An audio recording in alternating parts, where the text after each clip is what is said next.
यह घटना उत्तर प्रदेश के एक छोटे से गांव की है, जहां एक पुराना हवेली खड़ा था। यह हवेली बहुत ही भयावह और रहस्यमयी मानी जाती थी।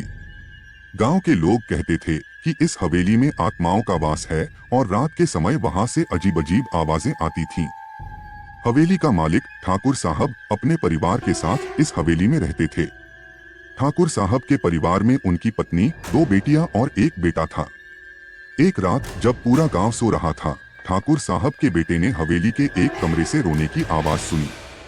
वह डर गया और अपने माता पिता को जगाया। ठाकुर साहब ने अपनी पत्नी के साथ उस कमरे में जाकर देखा, लेकिन वहां कोई नहीं था।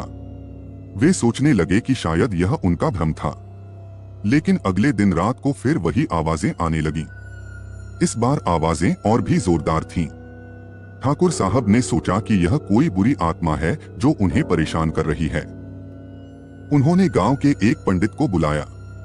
पंडित ने पूरे हवेली की पूजा की और उस कमरे में जाकर मंत्र पढ़ने लगे। पूजा के दौरान पंडित को भी कुछ अजीब अजीब आवाजें सुनाई दी।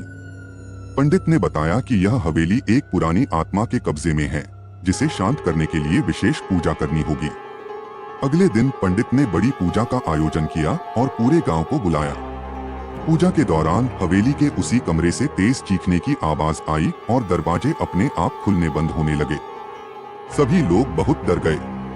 पंडित ने अपने मंत्रों से आत्मा को शांत किया और कहा कि अब हवेली सुरक्षित है। उस दिन के बाद से हवेली में कोई अजीब आवाज नहीं आई और ठाकुर साहब का परिवार शांति से रहने लगा। लेकिन गांव के लोग आज भी उस हवेली के पास जाने से डरते हैं और कहते हैं कि वहां आज भी आत्माओं का बसेरा है। यह कहानी सुनकर हर कोई सिहर उठता है और इस हवेली की भयानकता को कभी भूल नहीं पाता।